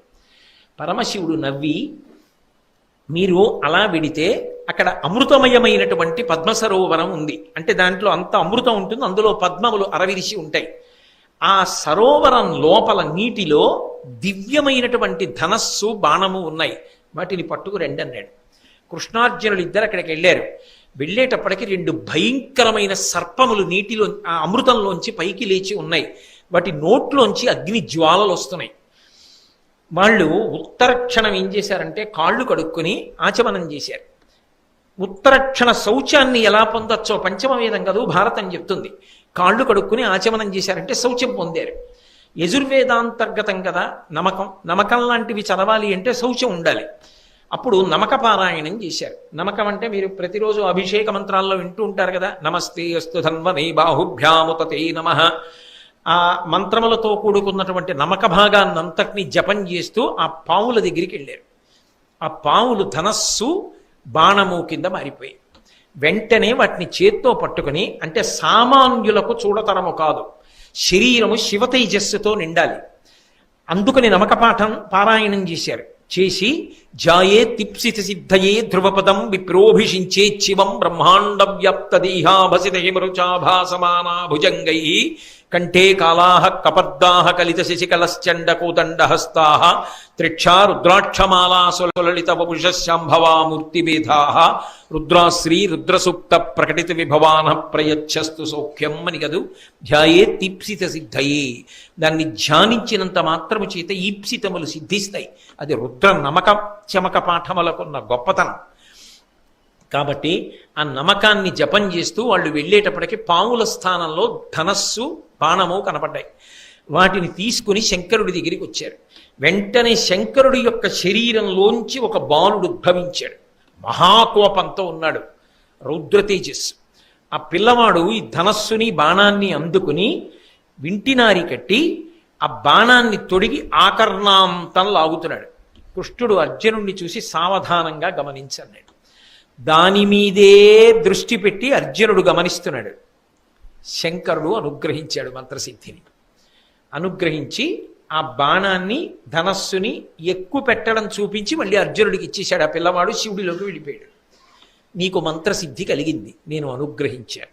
ఇప్పుడు నీకు పాశుపత మంత్ర సిద్ధి నీ చేతిలో ఉంది.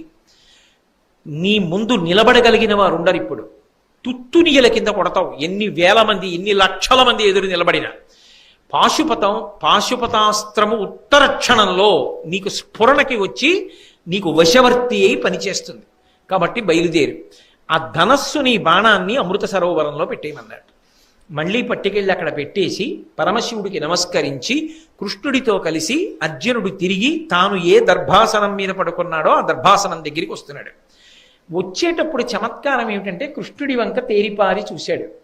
చూసేటప్పటికి తాను శిబిరంలో ఆ త్రయంబక పూజ చేసినప్పుడు పరమశివుడికి బదులుగా కృష్ణుడికి కదా పూజ చేశాడు. కృష్ణుడి ఒంటి మీద తాను చల్లినటువంటి గంధం, ఆయనకి వేసిన పుష్పహారం, ఆయన పాదముల మీద వేసిన అక్షతలు కృష్ణుడి శరీరం మీద లేవు. శివుడి వంక చూశాడు, ఇవన్నీ శివుడిది మీద ఉన్నాయి. అంటే శివకేశవులు 2 కాదు, శివకేశవులు ఒక్కటే. హరిహరుల మధ్య భేదము లేదు, ఉన్నది ఒక్కటే పరమాత్మ. నిరూపణమైంది. సైంధవుడు దుర్మార్గుడు అయితే అయ్యాడు కానండి, కథ ఎన్ని మలుపులు తిరిగిపోయింది దీనివల్ల. ఇటువంటి నిరూపణం చేసి అర్జునుడిని వెనక్కి తీసుకొచ్చాడు. ఆయన అనుకున్నాడు నేను పడుకున్నాను, కల వచ్చింది అనుకున్నాడంతే. కల కాదు, నిజంగా కృష్ణ పరమాత్మ అనుగ్రహించాడు. నిద్ర లేకపోతే బడలిపోతాడేమో అని నిద్రపోనిచ్చి తండ్రి తాను కష్టపడి బిడ్డల్ని కాపాడుకున్నట్టు, హోంవర్క్ చేయలేకపోయాను, లెక్క రాలేదు అని బెంగ పెట్టుకుని ఏడ్చి కొడుకు పడుకున్నాడు అనుకోండి, రేపు మాస్టర్ నన్ను దెబ్బలాడతారు, 10 మందిలో నాకు అవమానం, ఆ లెక్క ఏమిటో రాలేదు అని. బాగా గణిత శాస్త్రజ్ఞుడు తండ్రి. ఆయన ఎక్కడో కష్టపడి ఆఫీసులో పనిచేసి రాత్రి 1 గంటకు వచ్చాడు. పలహారం కూడా వద్దులే బాయ్, ఇవాళ తాగలే, కాస్త పళ్ళరసం తాగి పడుకుంటాను, చాలా బడలికగా ఉంది, తల పగిలిపోతోంది అన్నాడు. ఏ పడి కళ్ళ ఉబ్బున్నాయే ఏమైంది, కొట్టావా అన్నాడు. నేను కొట్టలేదు, ఒక లెక్క రాలేదు. పోను నువ్వు చేసి పెట్టకపోయావా అన్నాడు. నేను చేసి పెట్టడానికి ప్రయత్నించాను, నాకు రాలేదు, మీరైతే చటుక్కుని చేస్తారని. ఇంత ఏడ్చాడా? ఎందుకు అన్నాడు. ఆ లెక్క రేపు చూపించకపోతే వాడికి తరగతి గదిలో అవమానంట. ఇంతకాలం ఇంత బాగా 100కి 100 తెచ్చుకున్న వాడివి నువ్వు ఈ లెక్క చేయలేకపోయావా అని అంటే అవమానం కదా అని ఏడుస్తూ పడుకున్నాడు.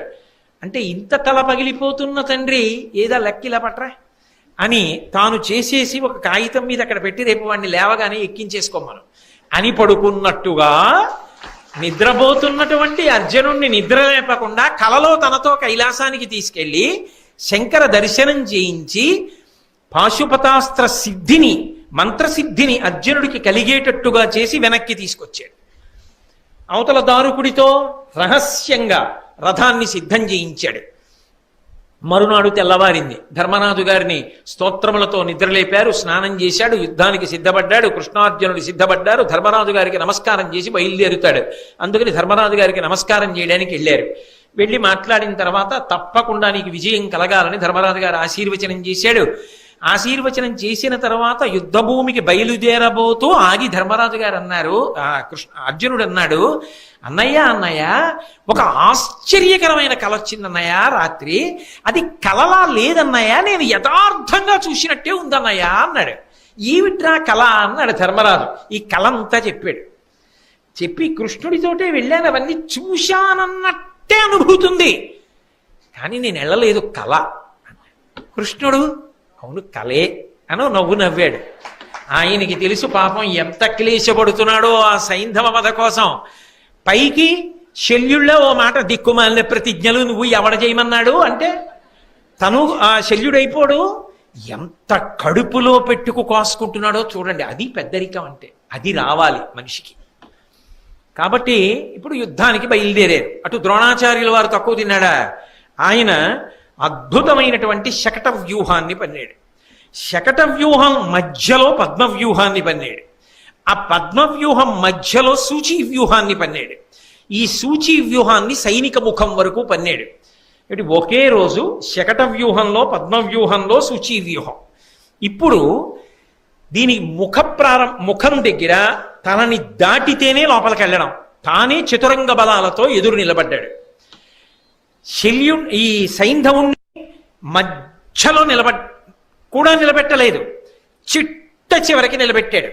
చిట్ట చివరికి నిలబెట్టి ఆయన చుట్టూ కూడా వీరులందరినీ కాపుంచాడు. మీరెవరూ యుద్ధానికి రావక్కర్లేదు, మీరందరు ఇక్కడే ఉండాలి. ఎందుకనంటే చిట్ట చివరి వేళకి ఒకవేళ వచ్చినా సైంధవుడు దొరకకూడదు, మీరు తిరగబడి యుద్ధం చేసేయాలి, సమయం అయిపోతుంది. కాబట్టి చూడండి, ఇంకా 2 balls left 8 runs రిక్వైర్డ్ అంటే క్లోజ్ ఫీల్డింగ్ అంటారు చూసారా? అలా ఎవరి వ్యూహరచన వాళ్ళది. అందుకని మీరందరూ జాగ్రత్తగా ఉండి భూరిశ్రవుడు, కర్ణుడు, శల్యుడు, అశ్వత్థామ, వృషసేనుడు, కృపాచార్యుడు, ఇంతమంది సైంధవుడికి చుట్టూ నిలబడి ఉండాలి. అంటే ఒకవేళ సైంధవుడి దగ్గరికి వచ్చేసిన గురిపెట్టి బాణం వేయడానికి అవకాశం ఉండకూడదు, మీరందరూ కుప్పించేయాలి.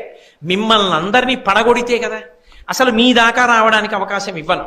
ఎందుకో తెలుసా? ముందు నేను ఉంటాను, దుర్యోధనుడు ఉంటాడు, ఇతర వీరులు ఉంటారు. ఇది కాక మీ ముందు 14,000 ఏనుగులు నిలబడి ఉంటాయి. అవి కాక 60,000 రథములతో వీరులు నిలబడి ఉంటారు. వాళ్ళు కాక 1,00,000 గుర్రముల మీద యోధులు నిలబడతారు. ఇది కాక 10 లక్షల కాల్బలం చుట్టుముట్టి ఉంటుంది. 10 లక్షల మంది సైనికులు వలయాకారంగా నిలబడి ఉంటారు. దాని మధ్యలో భూరిశ్రవుడు, కర్ణుడు, శల్యుడు, అశ్వత్థామ, వృషసేనుడు, కృపాచార్యుడు ఉంటారు. వాళ్ళ మధ్యలో సైంధవుడు నిలబడి ఉంటాడు. వాడు ధనస్సు బాణం పట్టుకుంటాడు, అవసరమైతే ఒకటి వేయడానికి. ఏమో చిట్ట చివర ఎవరు చెప్పగలరు? ఆఖరి బంతి ఏమైనా చెయ్యొచ్చు. అందుకని వాడు ధనస్సు బాణం పట్టుకుంటాడు. ముందు నేనుంటాను, నన్ను దాటడు ఫల్గుణుడు. దుర్యోధన సంతోషంగా ఉండు అన్నాడు. యుద్ధం ప్రారంభమైంది. పాంచజన్యం పూరించారు, దేవదత్తం పూరించారు. అర్జునుడికే ఒకటే నమ్మకం, కృష్ణ నువ్వు ఉన్నావు కదా, అర్జున నీకేం బెంగ, ఎందుకు బెంగ, నువ్వు ఉండగా కృష్ణ, నేను బెంగ పెట్టుకోవడం ఏంటి, నువ్వు పెట్టుకోవాలి, పెట్టుకుంటే నాకెందుకు.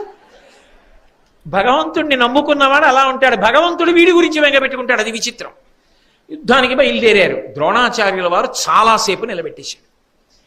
నిజానికి ఆ రోజు యథార్థంగా చెప్పాలంటే ఇప్పుడు నేను ఆ యుద్ధాన్నంతటినీ వర్ణించడం అవసరం కాదు కదా, అది నేను ఏ ద్రోణాచార్యుల వారి గురించి చెప్తున్నప్పుడో చెప్పవలసి ఉంటుంది. అర్జునుడి ప్రౌఢిమ కన్నా కృష్ణుడి యొక్క సారథ్య ప్రతిభ వల్ల లోపలికెళ్ళగలిగారు. మొత్తానికి వ్యూహాన్ని భేదించి లోపలికెళ్ళారు. లోపలికి వెళ్ళినా ఆ రోజు జరిగినటువంటి యుద్ధం ఎంత దారుణమైన యుద్ధం అంటే, అర్జునుడి యొక్క రథానికి కట్టినటువంటి గుర్రములు సామాన్యమైనవి కావు, అగ్నిదత్తములు. అటువంటి గుర్రములు బడలిపోయాయి. అవి నీళ్లు తాగి నీటి చేత ఒళ్ళంతా తడిపితే తప్ప అవి మళ్ళీ యుద్ధానికి పరిగెత్తలేవు. అర్జున గుర్రములు బాగా బడలిపోయాయి. వాటిని తడపడానికి నీళ్లు లేకపోవచ్చు, కానీ ఉలవలతో కొంత దాణా పెట్టాలి, నీళ్లు పట్టాలి. నీరెక్కడైనా దొరికేటట్టు చేయగలవా అన్నాడు కృష్ణుడు. అంటే ఉత్సాహాన్ని పరిశీలించాడు. ఎలా ఉన్నాడో చూద్దాం, మరి ద్రోణుణ్ణి దాటేటప్పటికే సమయం పట్టేసింది కదా, బావా బెంగపెట్టుకోకు అని దివ్యాస్త్ర ప్రయోగం చేసి వెంటనే అక్కడో సరోవరాన్ని ఏర్పాటు చేశాడు. రథాన్ని ఆపి గుర్రాల్ని విప్పి వాటికి దాణా పెట్టి నీళ్లు పట్టి ఒళ్ళంతా కడిగి, కృష్ణుడు ఎవరి కోసం? ఏమి కర్మ అండి పరిపూర్ణావతారానికి.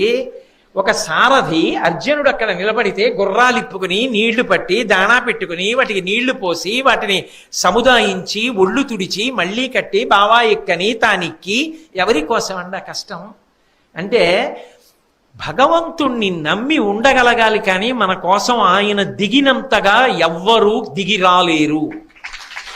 నిరూపణమైంది భారతంలో. వాటికి నీళ్లు పట్టి దాణా పెట్టి కట్టి మళ్ళీ రథం ఎక్కించి యుద్ధం ప్రారంభమైంది. రివీర భయంకరుడై యుద్ధం చేస్తున్నాడు అర్జునుడు. దుర్యోధనుడికి ఎక్కడ లేని కోపం వచ్చింది.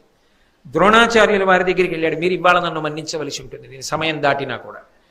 కాబట్టి ద్రోణాచార్యుల వారి దగ్గరికి దుర్యోధనుడు పరిగెత్తుకెళ్ళాడు. మీరు వ్యూహానికి ప్రారంభంలోనే ఉండి కూడా ఆపకుండా వదిలిపెట్టేశారు అర్జునుణ్ణి. హరివీర భయంకరుడై చొచ్చుకొచ్చేస్తున్నాడు, ఎలా ఆపగలను నేనని అడిగాడు. వెంటనే ద్రోణాచార్యుల వారు అన్నారు, నేను వెనక్కొచ్చి అర్జునుణ్ణి అటకాయించగలను, కానీ నేను కాని లోపలికి వచ్చేసానా మొత్తం పాండవ సైన్యాల లోపలికి వచ్చేస్తాయి. వచ్చేస్తే అర్జునుడికి ఆసరా దొరుకుతుంది. అర్జునుడిని ఒకడిగా ఉంచాలంటే, మిగిలిన సైన్యాన్ని అటకాయించాలంటే నేను ఇక్కడ ఉండాలి. కృష్ణ సారథ్య ప్రతిభ అర్జునుడు దాటిపోయాడు. కానివ్వండి, మీరు అడ్డుకోండి అర్జునుడిని, లోపల దాకా సైంధవుడి దాకా వెళ్ళనివ్వకండి అన్నాడు. ఎలా అడ్డుకోను? ఆయన యొక్క ప్రతాపం ముందు నేను ఎక్కడ నిలబడగలను అన్నాడు.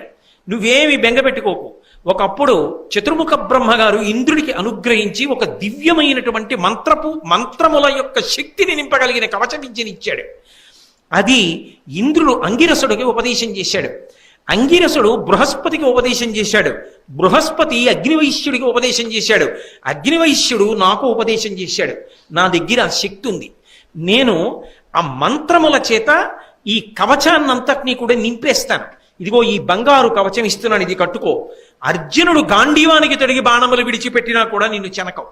ఇప్పుడు యుద్ధం చెయ్యన్నాడు. దుర్యోధనుడు ఆ కవచాన్ని ధరించి అర్జునుడి మీదకి యుద్ధానికి వచ్చాడు. అర్జునుడు గాంధీవానికి బాణములు సంధించి పుంఖానుపుంఖలంగా విడిచిపెడుతున్నా సరే నిరుపయోగములై పడిపోతున్నాయి. ఆశ్చర్యపోయాడు అర్జునుడు, ఏమిటి దుర్యోధనుడిని దాటలేకపోతున్నాం, ఇంత గొప్ప యుద్ధం చేసేస్తా, కావలసింది సమయం అయిపోవాలి, ఇంత గొప్ప యుద్ధం ఎందుకు చేస్తున్నాడు అన్నాడు. అంటే కృష్ణుడు అన్నాడు, నీ పిడికిలి వంక చూసుకున్నావా? అసలు పూర్వపు శక్తి ఉందా? వెయ్యగలుగుతున్నావా బాణాలు వెయ్యవలసిన దిశకి? ఎందుకు నీకు తడబాటు వస్తోంది? అమాయకమైన జంతువుల నేను, గురులు తప్పి నువ్వు తయారయ్యామా ఏమి? పరిశీలించుకో అన్నాడు. అంటే ఉత్సాహాన్ని రేకెత్తించాడు. అప్పుడు అర్జునుడు అన్నాడు, ఓ నా దోషం కాదు, ఆ కవచంలో ఉంది తేడా. బహుశಃ మా గురువు గారు ఇచ్చి ఉంటారు. ఒక్క గురువు గారికి తప్ప ఇటువంటి శక్తులు అన్యులకు సాధ్యం కాదు. ఇది మంత్రపూరితం ఈ కవచం. ఈ కవచాన్ని 3 లోకాల్లో ఉన్న వాళ్ళు భేదించలేరు. ఈ కవచాన్ని భేదించగలిగినటువంటి బాణములు నా దగ్గర ఉపదేశం అయి ఉన్నాయి, అస్త్రం. దాన్ని ప్రయోగించి ఆ కవచాన్ని భేదిస్తానని ప్రయోగించాడు. ఇది గురుపుత్రుడు అశ్వత్థామ కనిపెట్టాడు. కనిపెట్టి ఆయన వేసిన అస్త్రాన్ని వమ్ము చేశాడు. దుర్యోధనుడు ఇంత గొప్ప కవచం గురువు గారు ఇచ్చారు, నిజానికి ఆపేయగలడు ఆ రోజున అర్జునుడిని. కానీ అర్జునుడి మీదకి యుద్ధానికి వెళ్ళడంలో అర్జునుడు ఏం చేశాడంటే ఒక తెలివైన మార్గాన్ని ఎంచుకున్నాడు. కవచం మీద కొట్టి ఉపయోగం లేదు. రథాన్ని గుర్రాల్ని ఒక్కసారే పడగొట్టి నేల మీద పడబోతున్నటువంటి దుర్యోధనుడి యొక్క అరిచేతులన్నీ బాణముల చేత కుప్పించేశాడు. ఆ అరిచేతులన్నీ నెత్తురుడిపోయి, ఏమి గురువు గారు ఏదో మంత్రం అన్నాడు, కవచం అన్నాడు, ఇచ్చాడు, ఏమిటి ఇలా కొట్టేశాడు, అరిచేతులన్నీ నిప్పెట్టేస్తున్నాయి, ఇలా బాణాలు కొట్టాడు, ఎందుకు పనికి వచ్చింది నాకు ఈ దిక్కుమాల కవచం అని ఆ కవచం విప్పి అవతల బారేసి ఇంకో కవచం కట్టుకున్నాడు. అలా కట్టుకోగానే శక్తి పోయింది, నిగ్రహించాడు అర్జునుడు. ఆపి లోపలికి వెళ్ళాడు. భయంకరమైన యుద్ధం జరుగుతోంది. అసలు సైంధవుడి దాకా ప్రవేశించడం కష్టమైపోయింది. సూర్యాస్తమయం అయిపోతోంది. దిగిపోయాడు సూర్యభగవానుడు. ఇంకా ఎర్రటి కాంతులు వచ్చేస్తున్నాయి. అసలు ఆ స్థితిలో ఎలా ఉంటుందో మీరు ఆలోచించండి. అటువంటప్పుడు ఇక ఆఖరణ కొద్ది నిమిషములు మాత్రమే మిగిలి ఉంది. ఎట్టకేలకి ఇంత మందిని అసలు ఆగకుండా బాణములు రెండు చేతులతో ప్రయోగిస్తూ పడగొడుతూ కృష్ణ సారథ్య ప్రౌఢిమ చేత సైంధవుడు ఉన్నటువంటి వలయం దగ్గరికి వెళ్ళి సైంధవుడి మీద బాణప్రయోగం మొదలుపెట్టాడు. సైంధవుడు బాణాలు వేస్తున్నాడు. సైంధవుడు ఎక్కడ దొరికిపోతాడోనని మొత్తం ఈ ఎవరెవరిని ద్రోణాచార్యులు వారు కాపుంచాడో ఆ కర్ణుడు, అశ్వత్థామ, కృపాచార్యుడు, బాహ్లికుడు అందరూ ఒక కుమ్మడి బాణాలు వేసేశారు అర్జునుడి మీద. ఆయనకి అసలు సైంధవుడి వైపు గురిపెట్టడానికి ఇంకా అవకాశం దొరకల. కానీ వీళ్లతో యుద్ధం చేస్తే సూర్యాస్తమయం అయిపోతుంది, దిగిపోతున్నాడు భానుడు. ఏదో కొద్ది నిమిషముల వ్యవధి ఉందంతే. ఇంకా ఎలా దొరుకుతాడు సైంధవుడు? అసలు మళ్ళీ వెళ్ళిపోయాడు ఆ మధ్యలోకి. ఇక గురికి కూడా దొరకట్లేదు. ఇప్పుడు వెంటనే కృష్ణ పరమాత్మ చూశాడు. చూసి అన్నాడు, అర్జున, సైంధవుడు నీకు దొరకడు, అయిపోతోంది సూర్యాస్తమయం. సైంధవుడు దొరకాలంటే ఒకటే ఒక్క ఆలోచన ఉంది. ఏమిటో తెలుసా? ఇనమండలంబు మరవడను నిరించద దమము పండవోత్తమ, అది గృంకిన చందమైన సైంధవుడును కౌరవ యోధులు కడుం ప్రమదమునన్. నేను ఒక మాయాతిమిరాన్ని, నల్లటి మబ్బుని సృష్టిస్తాను. అది సూర్యుడికి అడ్డెడుతుంది. అది అడ్డు వెళ్ళగానే సూర్యాస్తమయం అయిపోయింది, చీకటి పడిపోయిందని ఈ కౌరవ వీరులందరూ సంతోషంతో పెద్ద పెద్ద హర్షధ్వానాలు చేస్తూ అటువైపు చూస్తారు. అందరూ యుద్ధం మానేసి ప్రాణాలు దక్కాయిరా, బతికేశానని చెప్పి ఈ పిచ్చాడు సైంధవుడు ఏం చేస్తాడంటే రథం ఎక్కి అటు చూస్తాడు. అలా చూడగానే బాణం వేసి కొట్టాయి తలకాయ, మబ్బు తీసేస్తానన్నాడు. అనగానే అలాగా బావా అంటున్నాడు. ఇంకేం లేదు, కొన్ని క్షణములు మిగిలాయి అంతే. నల్లటి మబ్బు కమ్మించాడు కృష్ణ పరమాత్మ. సూర్యాస్తమయం అయిపోయింది, చీకటి పడిపోయింది, మేమే గెలిచేసాం, అర్జునుడు ప్రతిజ్ఞను నెరవేర్చుకోవాలని అటువంటి వాటికి సిద్ధంగా ఉంటారు ధర్మం కోసం వీళ్ళు. వీళ్ళందరూ పెద్ద పెద్ద అల్లర్లు చేస్తూ సంతోషంతో కేరింతలు కొడుతుంటే సైంధవుడు విన్నాడు.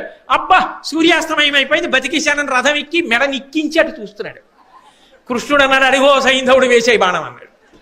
అనగానే అతడు కని గంధమాల్యార్చితమై తొన మెరయుచున్న సిత శర ముగ్రోద్ధతినీయ డేగ పులుగును గదిగును క్రియ అది హరించ గ్రక్కున శరమున్. వెంటనే అర్జునుడు తన అక్షయ బాణతూణీరంలో గంధాన్ని రాసి పుష్పాల చేత అక్షతల చేత అర్చన చేయబడి గురి తప్పనటువంటి ఒక భయంకరమైన బాణాన్ని గాంధీవానికి సంధించి విడిచిపెడితే ఎక్కడి నుంచో వచ్చినటువంటి డేగ చిన్న పిట్టనెత్తుకుపోయినట్టుగా సైంధవుడి యొక్క తలని తరిగేగానే మబ్బు తప్పుకుంది. మళ్ళీ సూర్యోదయం అయింది. ఇంకా ఉంది కాలం, సూర్యాస్తమయం అవ్వలేదు. సూర్యాస్తమయంలో తేడా ఏం చేయలేదు. ఓ నల్ల మబ్బు అడ్డొచ్చింది, అది వాళ్ళు గమనించలేదు. చీకటి పడిపోయింది, అస్తమయం అయిపోయింది అనుకున్నారు. ఇప్పుడు ఆ మబ్బు తప్పింది, కొద్ది క్షణాల వ్యవధి మిగిలింది. అయ్యో ఇంకా అవ్వలేదు సూర్యాస్తమయం, సైంధవుడేడు అన్నారు. ఇంకేం సైంధవుడు? కింద పడిపోయాడు, తలకాయ పైన ఉంది. వెంటనే కృష్ణుడు అన్నాడు, శౌరి పార్థ పార్థ, సైంధవు తల ఇలబడిన నొప్ప అది అభంబునంద నిలువచేయు ఏను నీకిరింగించదా తెరంగు తెలియనడిన అతడు. పార్థ పార్థ, ఏమి రచనండి నిజంగా. ఆర్తి కలిగినప్పుడు ఒక్కమన పార్థ అనరు. నాకు ఏదో ఆర్తి కలిగింది అనుకోండి, రే షణ్ముఖ షణ్ముఖ అంటే మా అబ్బాయిని. అలా శౌరి పార్థ పార్థ, అర్జున అర్జున, ఆ తల కింద పడిపోకూడదు, దాన్ని అలాగే పైనే ఆకాశంలో ఆడు బాణాలతో అన్నాడు. అనేటప్పటికీ అదేమిటి కిందెందుకు పడకూడదు అని బాణంతో కొట్టి ముందుకు తీసుకెళ్ళా, బాణంతో కొట్టి వెనక్కి తీసుకురాను, బాణంతో పైకెత్తా, బాణంతో కింద పడయ్యా. ఆకాశంలో బంతులు ఆడుతూ సూర్యాస్తమయం అవ్వలేదుగా. క్రౌర్యంతో వీళ్ళు విజృంభించారు. వీళ్ల బాణములకు మళ్ళీ ప్రతీకారం చేస్తూ అలాగే ఆడుతున్నాడు. ఆడుతూ ఆడుతూ ఆయన అన్నాడు, ఎందుకయా ఈ సైంధవుడి తల ఎందుకు కింద పడకూడదు కృష్ణ, ఎంతసేపు నేను ఇలా బద్దులాడాలి చెప్పన్నాడు.